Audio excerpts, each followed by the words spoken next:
In Jesus' name. Chapter 5. Joey waited for Bella and Logan to drive by before he started his engine. Should he need to, he would back out from the shrubbery he'd been parked behind, charge around the curve, and up the driveway.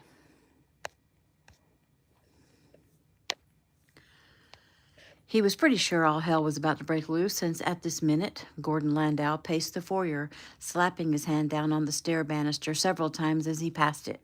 He'd slammed the phone down 30 minutes earlier after finally speaking with his wife and had remained in an agitated state. Joey's phone buzzed and he punched a button. Yo. Is she there yet? Mark asked. Not yet, Mark. You have to be calm. You have to calm down now and let me do my job. What's he doing? Well, he's pacing. He's agitated, and things are probably going to get ugly, but I'm ready. What if she locks the door? How will you get in? I have a key we made from the one Breeze had. Now chill. Here she comes. Gotta go. God, Joey, can you leave the phone line open? Yes. Joey moved toward the drive as Bella and Logan got out of the car and walked toward the front door. The moment they stepped inside, he turned off his lights and pulled up the drive. Bella opened the door and walked in with Logan right behind her. Gordon stood waiting by the stair banister, his arms folded across his chest, his eyes glittering with fury. Bella looked up, startled. Oh, hello, Gordon. So, you finally decided to come home. She swallowed hard, but she couldn't keep her voice from shaking anyway.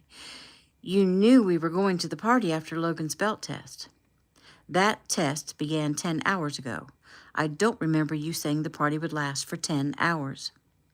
Dad, the testing wasn't over until noon. The party didn't start until about 1 o'clock. Gordon glared at his son. Go to your room. No. Bella gasped audibly, her eyes now large with fear. You're becoming more and more like your mother. You damn well better go to your room. No, I won't let you hurt Mom. Gordon reached out and snatched Logan by the front of his shirt and pulled him close. I don't know what your mother has been telling you, but if you think you can speak to me that way, I'll... Logan, Bella cried. Please, just go to your room. Her voice was hysterical, she knew, and she tried to calm herself. Gordon let him go. Logan turned to peer at his mother, his chin lifted. She nodded at him, and he took off up the stairs. Bella drew in a relieved breath. Her eyes moved to meet Gordon's stare. Look at you. You're not even dressed. Bella gazed down at her body. I'm wearing a bathing suit.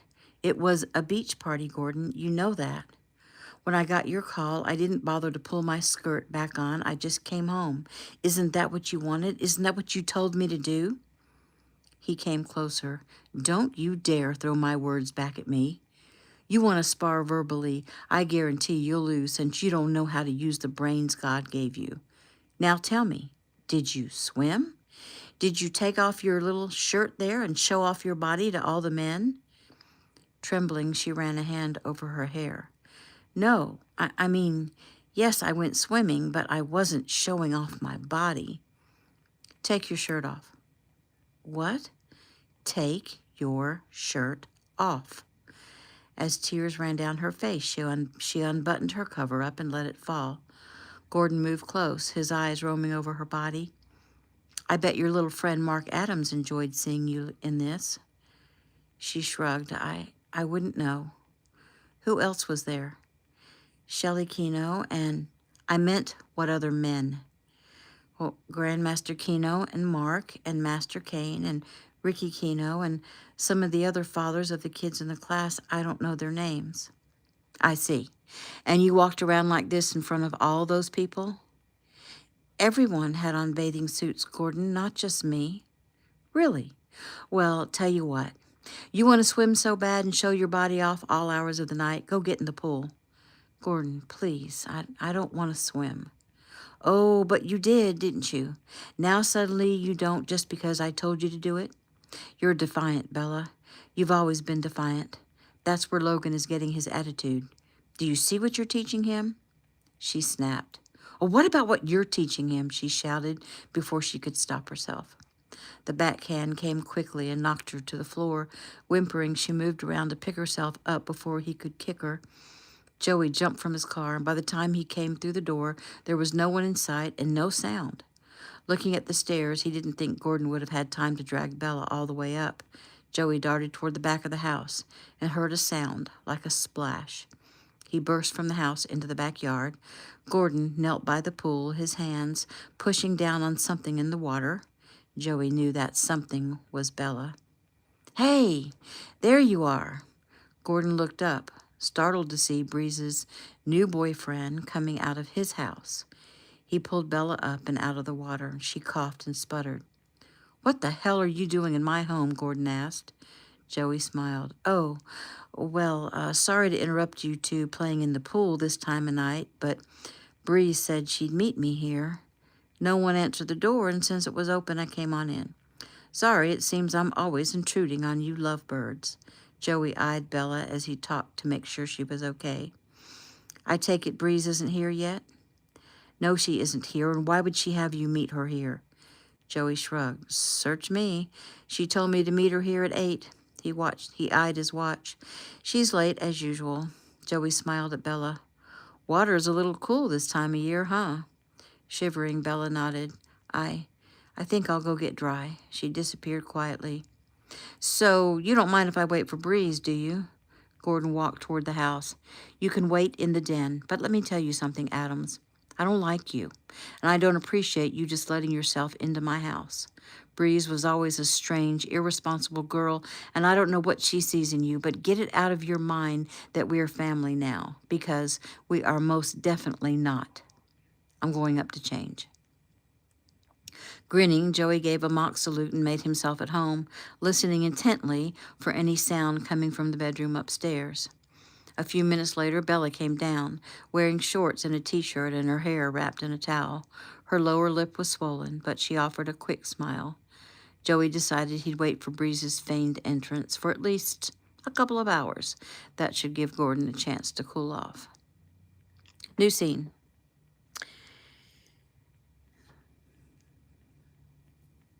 "He really doesn't like you," Jason said with a smile.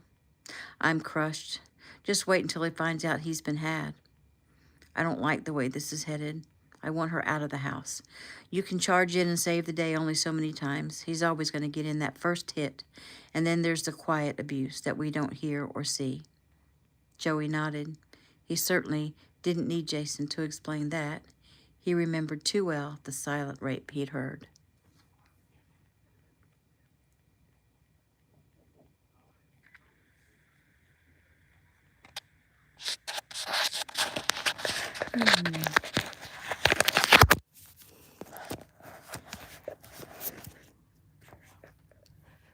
There. Joey nodded. He certainly didn't need Jason to explain that. He remembered too well the silent rape he'd heard. Jason went on to clarify what he meant. "I spoke with Mark. He said she had a bruise on her shoulder from Friday morning when Gordon forced her to her knees for..." He glanced at the silent woman seated by the window. "Sorry, Miss Sheridan." She waved away his apology. Joey let out a heavy sigh. "Mark feels like he made some headway in getting her to consider leaving, but she wanted time to think about it," Jason continued. Joey grimaced. "She's a sweet lady, but a stubborn woman." Jason shrugged. "Abusers manipulate. He's had years to play on her fears. She believes he'll not only take Logan away from her, but he'll kill her." Bree suddenly stood and walked to Jason's desk. "I'm going over there. I have to try to talk to her again." She looked back and forth between both men.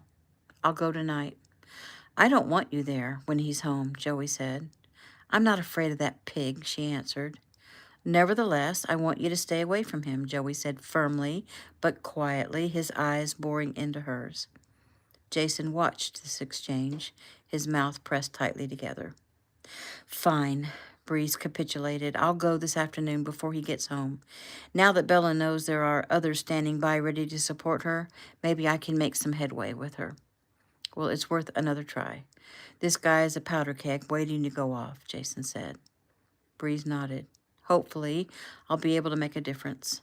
I have some errands to run before I see my sister, if you'll excuse me." Jason stood and shook her hand. "Stay in touch." Breeze glanced at Joey. "I promise." Joey stood. I'll see Mrs. Sheridan to her car. Jason frowned at him. You do that, Agent Adams, and then I'll see you back in my office. Joey knew that tone. Jason was not a happy camper. Joey had a feeling he knew what Jason was upset about and didn't relish facing him. He held the door for Breeze and ushered her out and onto the elevator. She jumped him. Her mouth was on his in a flash, her leg hitched up and propped on his hip. He moaned, kissed her hard before he had the strength to push her away. Pouting, she leaned close and placed her hands on his chest. What's wrong? She whined. Nothing's wrong. I feel, though, that I should warn you that there are cameras in this elevator. Bree smiled and looked up to find the camera. I don't see any. Well, that doesn't mean that they aren't there. She pouted. Joey smiled. I want you, Breeze. Never doubt that. However, I want more. More? What are you talking about? Like, you want to go steady? Like, how about having dinner with me next week? Dinner? She grinned. At my house? No, in a restaurant. Her brow creased. Somehow, Joey, I didn't think of you as the fancy restaurant wine and dime type. The elevator doors opened and Joey took her elbow to lead her out. Who said anything about fancy? There's a place I like, the Bayside Grill. Are you game? Sure, except I don't want you to take a night off from protecting my sister. Well, let's just see what we're able to accomplish with Bella this afternoon. He walked her to her car, held her door, but she turned and leaned against the side. I'm not leaving without a decent goodbye. Moving forward, he pressed her against the car and gave in to the moment, kissing her hard. Her hand snaked around his neck, and she gave a soft moan when he pulled away. She was breathless. He smiled. That is a very pretty picture. Bye, Breeze. Turning, he headed back to Jason's office. Jason was placing his signature on a few papers for Mina as Joey eased down into a chair opposite the desk. Mina left, and Jason's eyes met Joey's. Joey knew he was furious and waited bravely for the thunder. I've known you since you were 6 years old. Joey nodded. I've watched you grow into an extraordinary young man, an amazing martial artist, and become my top agent. Your work has been irreproachable, and I've never regretted my decision to train you to one day take over my job at the head of this company. Joey remained silent. I am finding it unbelievable, absolutely unbelievable that you would put my company, our company, my family's future in jeopardy because you stopped, drew a breath to calm down. Because you can't stay in control of your hormones. The slight closing of Joey's eyes was the only sign that he'd even heard what Jason had begun to say. Joey knew Jason had to be over the top pissed in order for him to be crude, and he wisely kept his mouth shut. You know the policies of this company. You know they were set up for a reason. You put the future of Ameritech in the hands of a young socialite. Do you deny it? No, sir, I don't. Did you intend to tell me? No, sir, I didn't. Jason's eyes bore into Joey's. What were you thinking, Joseph? I can't believe you have such little control over yourself.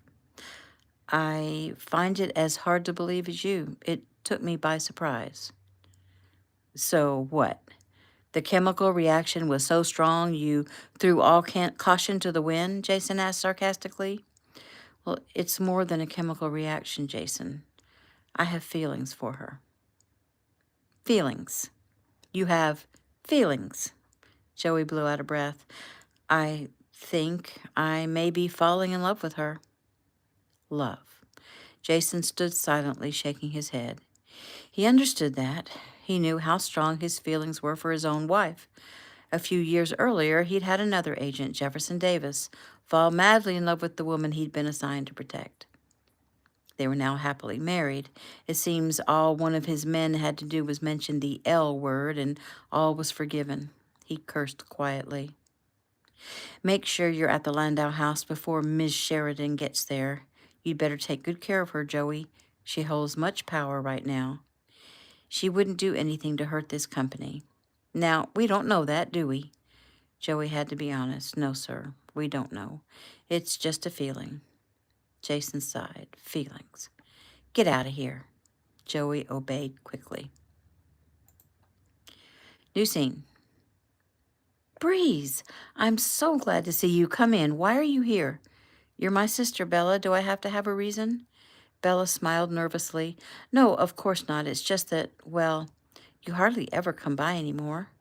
Well, that might be because that jerk of a husband makes it clear he doesn't want me around, and I usually go along with it so as not to cause you any trouble. He hates me, but I hate him more, she said with a wicked smile. He isn't home, is he? No, but Breeze, he doesn't hate you. Don't defend him, Bella. He's why I'm here to talk to you. Where's Logan? He's doing his homework upstairs. Good. Let's go in the kitchen, have some coffee, and eat some of your glorious chocolate cake. Bella grinned. What makes you think there is any? Is there? Yes, Bella laughed. Thank God, Breeze murmured, taking Bella by the arm and leading her into the kitchen. They sat together at a long counter, sipping strong coffee and eating cake. Breeze allowed herself one more delicious sigh before she put her fork down. We need to talk. Bella sighed. She dreaded these discussions. Breeze, there's nothing to discuss. Oh, but there is. It's time, Bella, for all the nonsense to stop. It's time to put away your pride and get help. I'm not going to talk around it anymore. Your low-life husband beats on you. Forget that it's one of the most despicable things a man can do. It's against the law, and it has to stop. Bella shook her head. It's not like what you think. Stop it, Bella, or wake up, or something. Have you looked in the mirror? Your mouth is still a little swollen, and that was 4 days ago. Bella rubbed her fingers over her lip. How did you know? Joey told me. But how? Ugh, I just want to kill the man. So no more pretending, sis. No more. This isn't a game. He's going to end up killing you if you don't get out. She pushed her confusion aside for a moment. I can't just go, Breeze. I told you. He'll take Logan from me. What do you think all this is doing to Logan, huh? Was he here the other night when Gordon smacked you around? Bella's head hung. Yes. She backed up and threw her hands out. I don't know what to do, she whispered. You're getting out, that's what. What if Joey hadn't interfered Saturday night? Logan could have found you floating in the pool Sunday morning. Bella shuddered. How do you know all this? Joey didn't act like he knew what was happening. Breeze clamped her lips together, and finally she let out a huge breath. Bella, there are things you don't know. Bella's eyes flashed. Like what? Okay, listen, Bella. I'll make you a deal. I'll tell you what's going on, but first you got to talk to me. Tell me all the things he's done to you. Tell me the whole story right now, and I swear I'll tell you everything. Bella eyed her sister and nodded. Breeze took her hand and for the next hour listened to a string of atrocities. Bella cried, Breeze cried, and cursed. Do you think he ever loved you? Breeze finally asked when she heard all that Bella had to say. I don't know. I know I used to love him, but no more. There's no feelings at all. I'm just numb. Bella, I have something for you, Breeze said, reaching for her bag. Let's go upstairs to your room. Where there's no cameras, Breeze thought. Weary, Bella rose and they went up to her bedroom.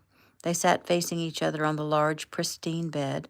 Breeze reached into her bag and pulled out a small box, opened it, and laid it on the bed. Bella gasped. It's a Smith & Wesson Centennial 442 airweight, Breeze said proudly. Dear Lord Jesus, Joey exclaimed from where he sat in his car. He cursed. I ought to beat that woman. The irony of his words wasn't lost on him, but he was too angry to correct himself now. Just wait until he got her alone. When Bella didn't move, Breeze took it out of the box for her. It's a .38 caliber snub nose. The guy told me it was excellent for women. Not too heavy, not too much kickback. Oh, Breeze, I could never use that. Sure you can. Look, this is how you load it. No, don't load it. I won't have a loaded gun in my house. Breeze continued to load the gun. Well, unloaded, it doesn't do you much good, Bella. If you're worried about Logan getting hold of it, keep it with you, like in your purse or something. Better safe than sorry. I don't think I could use it. Well, you probably couldn't. Not to save yourself. But you could to save Logan. Now, Watch and listen. Bella watched as Breeze taught her how to load the gun, pull the trigger, and use the safety. You'll need to go to a class and really learn all about it and get a permit, but for now, please, just keep this with you. Bella nodded. I'll hide it in my dresser under my jeans. She rose and put it away immediately, jolting when she heard a noise in the hall. Face pale, she went to the bedroom door and peeked out into the hall, dreading that Gordon had come home early. But there was no one there. Blowing out a breath of relief, she came back to sit on the bed. So, is a gun what you had to tell me when you said there's so much I don't know? Bree sighed. No, there's more, much more. She glanced at her watch. What time does Gordon come home? On Wednesdays, Logan and I leave for our martial arts class at 5, so Gordon usually spends his Wednesday evening working late or going to the club for a workout and dinner. Ha! Workout and dinner, huh? Lord, Bella, you must be the most naive person on the face of the earth. What are you saying? While Breeze filled her in on what she meant, Joey called Jason. I'd like to set up a tail on Gordon.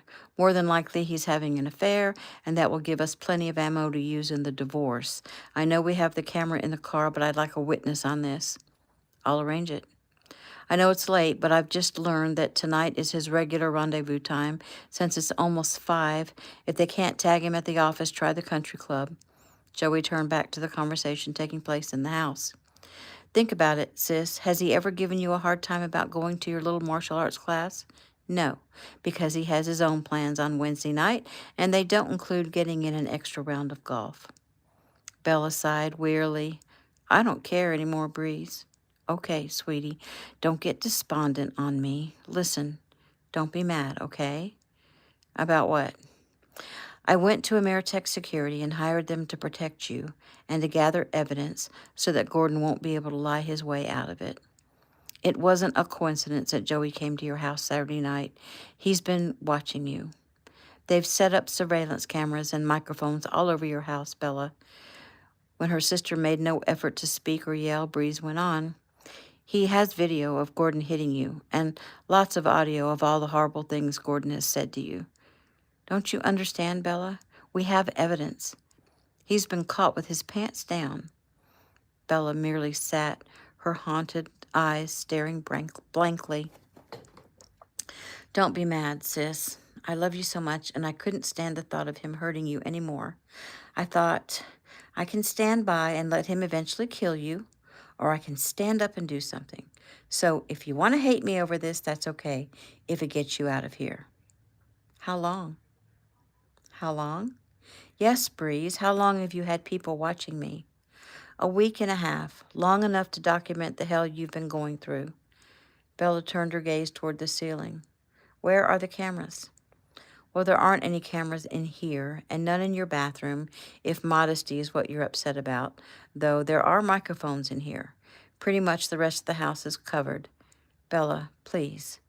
I'm sorry if you feel violated, but that small violation is going to save your life. Don't you get it? We have proof. Plus the fact that without knowledge of the cameras, you just told an incredible story. Bella shook her head as if waking from a dream. And just where does Joey Adams come into all this? I thought he was an actor. Oh, yeah, that. He used to be an actor. Actually, now he's a security agent for Ameritech. He's their top agent. So you and Joey aren't really an item? Bree smiled. No, not really. She took her sister's hand. So, are you mad? Yes, I am. Okay. But are you going to finally get out of this farce of a marriage? I don't know what to do. I have to think. Are you freaking kidding me? Do you like living like this? No. I'm just scared, Breeze. I'm scared, okay? I'm afraid to hope that it's actually possible to leave. I'll give you this. It does look like I might be able to plan my escape, but I have to think to cover all the possibilities, and I'm going to want to talk to a lawyer. Suddenly, she looked up. Is Mark in on this? In on it? If you mean, does he work for Ameritech, the answer is no. If you mean, does he know what's happening with you, the answer is yes. Why? Is that so bad? I'm not sure. He says he cares about me. Sis, Members of the Keno family are like paragons of virtue. I don't think Mark would say anything without meaning it. If you're worried that he was playing some part, the answer is definitely no. Damn, Joey said as Gordon Landau drove by. He pulled out his cell and began texting. Breeze glanced down when she heard her phone, fished it out of her bag, and read the text. Gordon is driving up the driveway. Bella glanced at the clock. It was a few minutes after 5. Oh, no, I'm supposed to be gone. She sprang from the bed. Logan, honey, we have to leave. We're late. Logan came out of his room, his bag slung over his shoulder. I'm ready. I was just waiting on you. I knew you were talking to Aunt Breeze. He smiled at his aunt. Hi, Aunt Breeze. Breeze hugged him quickly. Hey, sweetie, your dad is home. You two get going. The three of them hurried down the stairs just as Gordon opened the door and stepped in. Breeze stopped at the next to the last step while Bella and Logan hurried on. Oh, hi, Gordon, Bella said, acting surprised to see him. Logan and I are running a little late. I didn't expect to see you. Always the dutiful wife, she hurriedly crossed to him and kissed his cheek. Gordon glared at Breeze. Well, I don't doubt you're running late when you have your sister over here taking up your valuable time. She didn't have me over. I barged in, Breeze retorted. Why does that not surprise me? Gordon muttered. What are you doing home? Bella asked. He glared at her. You question why I came to my own house? Bella swallowed hard. I just thought, you usually eat out on Wednesdays, don't you? It doesn't matter anyway, does it? Breeze said. Now you two go on or you'll be late for class. Bella glanced nervously over at Gordon as Breeze practically pushed her and Logan out the door. The door shut, and Breeze blew out a breath and turned with a smile. Time to make some more evidence.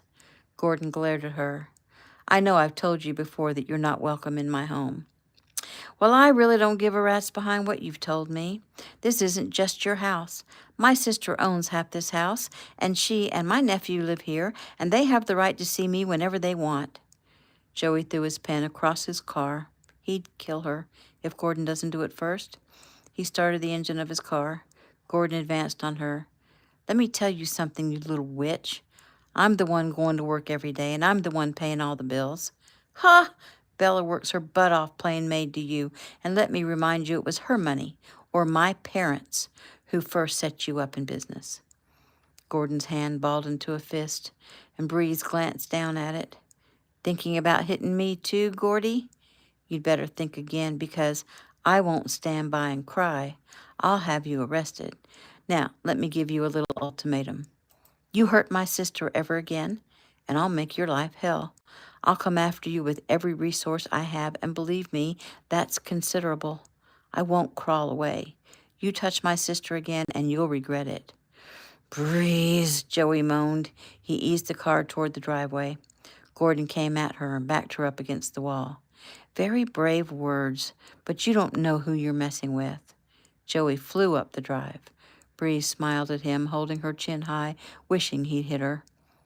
You may have Bella fooled, Gordy, but not me. Who's coming over? Which bimbo is stupid enough to let you... Why, you... His forearm came up to press against her throat. Come on, Gordy, do it. You know you want to. Face red with rage, Gordon pressed his arm a little harder, and then suddenly stepped back. You're not worth the effort. Get out. Breeze laughed and moved toward the door. You're a coward, Gordy, and the gig is up. She opened the door and stepped out into the fresh air, smiling when she saw Joey quickly backing his car down the driveway. Joey dialed Jason. Hey, looks like the tryst is going to take place here at the house. I'll handle it tonight. No, stay with Miss Landau. Caulfield will stay on Landau until you get back to the house. New scene. I'm coming, Breeze yelled as she ran down the steps, pulling together the edges of the white silk robe she'd pulled on over the pale yellow nightgown. Her head had just hit the pillow when the doorbell rang. Now, whoever it was banged on the door like they would break it down. She looked out the peephole and, smiling, opened the door quickly. Joey, so glad you stopped by, but it's a little late. Joey wasn't smiling. He barged in as his hands closed around her upper arms, and he gave a small jerk to make her look up at his face. What the hell did you think you were doing? Her eyes narrowed in anger. What are you talking about? He shook her again. You know good and well what I'm talking about. I told you from the beginning you were to stay out of the way. You were to back off dealing with Gordon in any way. So what do? You go over to his house and egg him on, obviously, trying to get him to hurt you. I'm not afraid of him, she said casually. Well, Breeze, you should be. He's twice your size. He could have snapped your neck in a second. He could have crushed your windpipe. He could have done all kinds of things to you. He could have hurt you, Breeze. Breeze's mouth formed a pout. You're the one hurting me. Joey looked down at his hands where they gripped her arms and released her immediately. He stepped back and drew a deep breath. Breeze, what possessed you to say those things to Gordon? She shrugged. Well, if he'd hit me, we'd have that much more on video. I just can't stand his arrogance and the way Bella cowers when he merely looks in her direction. I guess I felt a little braver than usual because I knew you were out there and I knew you wouldn't let anything happen to me.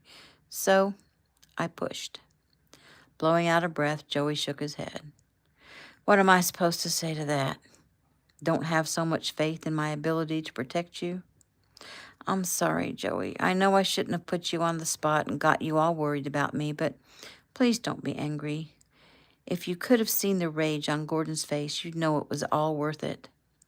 He backed her up against the wall and put his arm across her throat, imitating the position Gordon had used on her.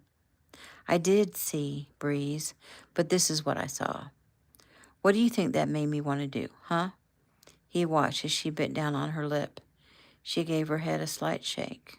I don't know. He pressed harder, cutting off her air. It made me want to kill him.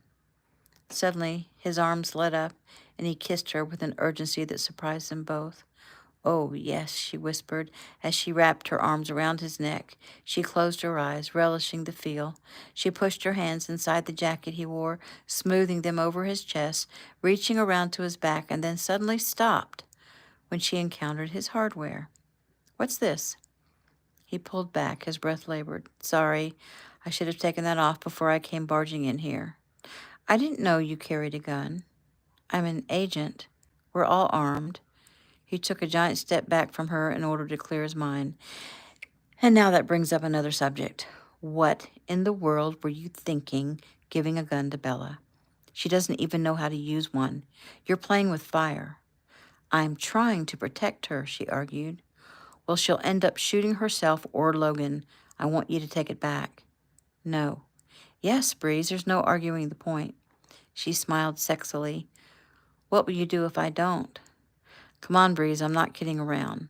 A gun is not something you play around with, and a quick, this is how you pull the trigger is not enough. How would you feel if the gun went off and somehow injured your nephew, huh? Frowning, she pushed some curls back from her face. Well, I'd feel horrible. Well, then take it back. Okay, I'll take it back on one condition. What? She reached out and stroked her hand over his chest. You take me upstairs.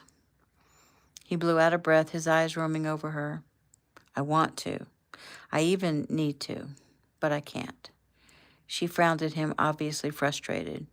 You are a strong, virile man, Joey. I have faith in you. Inwardly groaning, he realized he felt as if he were a man dying in the desert, and Breeze was the water of life. Sighing at his lack of control where Breeze was concerned, he leaned down and kissed her, long, slow, deep, and gentle, again trying to diminish the feeling of a quick tumble. That's not what he wanted from her. Her words came back to him, the ones she'd spoken to her sister, who'd asked if Breeze and him were truly an item. Breeze had answered with an emphatic no. Well, he had a newsflash for her. They were much more than an item.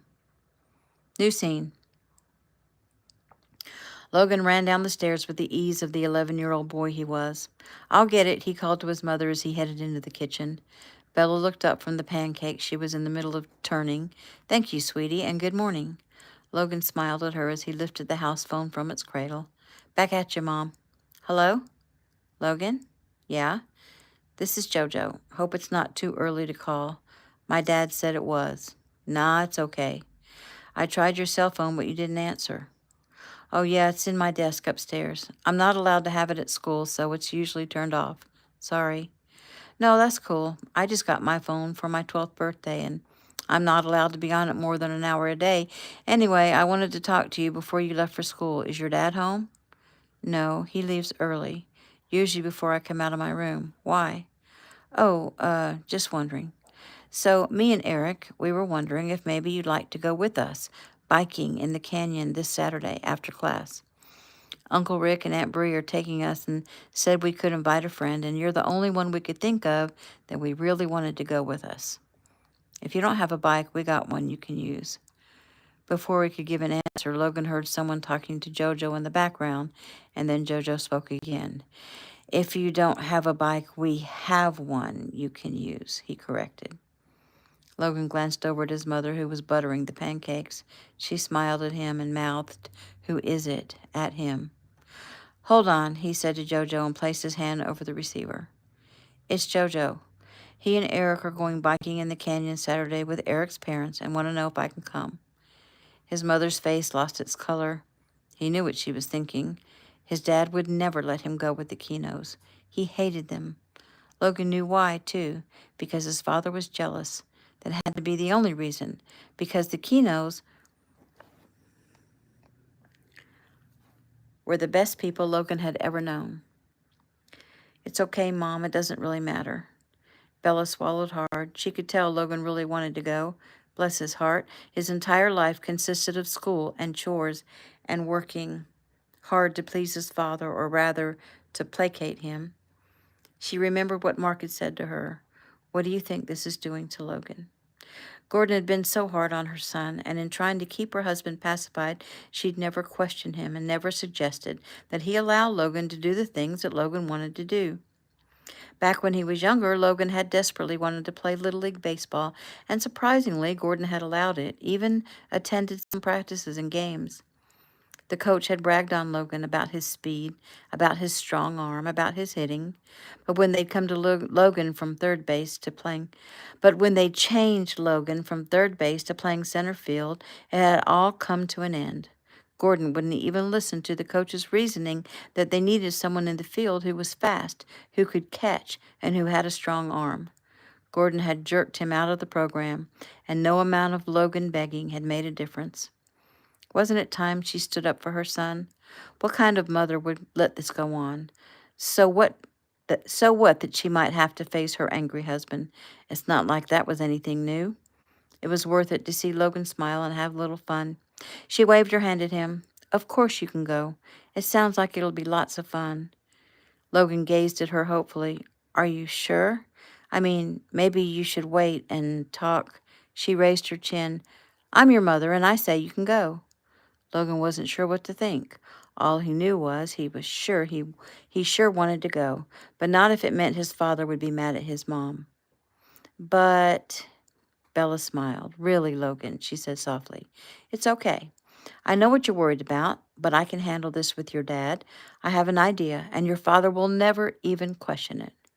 Really? Yes, really. She moved forward and ruffled his hair. Don't keep Jojo waiting. Smiling, Logan placed the receiver to his ear. You still there? Yeah, Jojo replied. My mom says I can come. Totally cool. Okay, well, we'll leave right after class. Uncle Rick says we'll get some lunch and head out. Okay. I'm totally glad you can come. Yeah, me too. Hold on, Jojo said, then spoke again. My dad says to tell your mom good morning. Logan smiled. Mom, Master Mark says to tell you good morning. Bella felt her heart swell, and she smiled brightly. Tell Master Mark I said good morning right back. My mom says good morning right back. Well, I guess I'll see you Saturday. Okay, see ya. Logan hung up. He turned with a smile on his face. Thanks, Mom. This is going to be so cool. She grinned at him as she placed his breakfast on the bar. You're welcome, baby. I hope you have a wonderful time, but promise me you won't get hurt. I promise. Fine now. Eat, or you'll be late for school, Bella said cheerfully. She didn't really have an idea or plan to handle her husband, but she had a few days to come up with one. It didn't really matter. She wanted Logan to enjoy himself for once. Smiling, she worked on straightening the kitchen, imagining Mark and Jojo eating breakfast together. Mark all dressed in a suit for work, maybe reading a brief or the news on a laptop. She pictured herself placing a stack of pancakes in front of him. He'd smile up at her, and she'd lean down and kiss him. Good morning, she'd say. Good morning, he'd say back. Mom, Logan said again. Hmm? I said bye. Oh, bye, sweetheart. Have a good day. New scene. Breeze purred with satisfaction as Joey brushed his lips back and forth over her cheek, spooning as she watched the early morning light filter through the sheer white curtains of her bedroom was a new experience for her and came close to her imagined version of heaven. Joey's strong arms wrapped tightly around her waist and pulled her in snug against him. She pressed her back against his muscular chest, and she sighed in pleasure. What are you thinking? He asked, his lips close to her ear. I was thinking that I've never had a man in my room at this time of day. The thought had her opening her eyes with a start and realizing she'd been dreaming. And wow, what a dream. She sighed as she thought about what it would be like to have Joey Adams as her real boyfriend, as her lover. Maybe she'd say the exact thing she just said in her dream, because it was true. Oh, he'd love that he was the first to be allowed in her bedroom until morning. His ego would grow to enormous proportions. She giggled at the thought as she rose and went to shower and dress.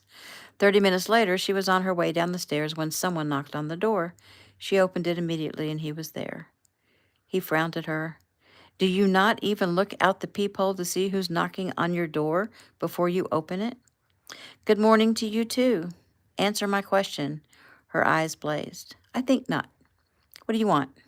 He had to smile at her temper. He couldn't very well tell her that he hadn't been able to get her off his mind and had to come see her first thing this morning or die trying. Well, right now, I want you to consider taking your own safety a little more seriously. Well, currently, the most dangerous thing I've encountered is you. Well, you got that right. She laughed and moved back and allowed him entrance. Once inside, he grabbed her hand, pulled her close, kissed her knuckles. Good morning. She gave a soft sigh. So, to what do I owe this honor? He shrugged. I was a little hard on you last night, so I came by to make sure you understood. It was just because I care. She nodded with a smile. I guess I can deal with that. What time do you have to leave? Not before I cook you breakfast. That sounds delightful. I'm starved. They made their way into the kitchen, and he started cooking like he'd done it 100 times. She watched him silently for a time and then asked, What's wrong? Not a thing, he said. Well, then why are you frowning? Was I? His lips pressed together tightly. I guess it's because I was thinking about something important. Bella? No. You. Me? Yes, you, Breeze. I was thinking that I barely know you, that you barely know me, and yet here we are, in your home, you there, me cooking breakfast like we were a couple. I know what it feels like to kiss you and to have you in my arms. We have amazing chemistry that neither one of us can deny. Still, as I said the other day, I want more. She drew a deep breath. More, as in dinner at a restaurant. Well, that's just a means to an end. I want to get to know you. And you demand this of all your lovers? No, that's just it, Breeze. I don't want you to be my lover. I am not going to have casual sex with you. Although I know it seems the way I kissed you, it appears otherwise. But you've had casual sex with other women, right? He sighed. Not really. Look, I'm not perfect, and I don't believe in sex outside of marriage, but I have had a few relationships, and I guess you would say mutually satisfying relationships with other women for whom I had real feelings.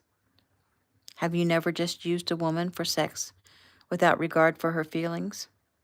I don't think I have. Have you ever just used a man for sex? She frowned. Yes, I believe so. He searched her face and realized she was troubled over this confession. I love your honesty. And as long as you won't be talking about the future me, I don't think you should worry too much about the guy. Whoever he was, I'm sure he was happy to be used by you. She frowned. So, am I just heartless? He brushed his knuckles over her cheek. Oh, you want to come across that way. I get that. But no, Briggs, your heart is tender. Maybe you've used sex as a release for the loneliness you feel since your parents' death. Maybe you were searching for something that you can't quite place your finger on. Moisture gathered in her eyes. Maybe, she admitted quietly. Maybe, he said, leaning closer and kissing her softly on the mouth. Maybe it's time you explore those feelings. Maybe you take some time with this man. Get to know him. Let me in, Breeze. Into what? Into your heart. But what if... She stopped and shook her head. What if? What if I hurt you? What if I disappoint you? What if you plain old don't like me? Yeah, I guess. Well, what if I don't like you either? We'll never know unless we take the time. And if for some reason you decide you can't stand me, or I decide we're not right for each other, then I kiss you goodbye and cherish the memory of the time we shared together. It's not that simple, isn't it? Sometimes we create drama where there is none. In this moment, this present moment, I am happy to be in your presence and to be close to you. He hugged her. I'm happy to have my arms around you and to be speaking with you in a heartfelt conversation. Isn't this moment all that matters? I can't live in fear that this moment might not last. I accept that it won't. Wonderful moments like this, one with you, may continue to happen for 50 years, or it may end 2 days from now. I'll be at peace with the thought that whatever will be, and I had this time, this moment to share with you. She sighed. I guess that's a good way to look at it. I am definitely enjoying this moment. With you here by my side, I feel... She stopped and shook her head. I don't know. At ease, maybe? Relaxed? It's like you have a calming effect on me, and I never would have thought that, because at first I didn't even like you. He grinned. Yes, you did. You just thought you didn't because the chemistry between the two of us scared you. You felt it immediately and immediately put up a front. Again, maybe that's true. What are you, some sort of psychologist? No, but my work has brought me a lot of understanding of how humans relate to each other. And then there is my stepfather, who is a psychologist and offers his wisdom to his family on a regular basis. So, nutshell, you want to have dinner with me and take me out and see how I act in public, she said with a grin. He slowly pulled her against him. Yes, he murmured. She felt her heart beat faster and realized she ached for his touch with such intensity that it totally consumed her. How had this happened?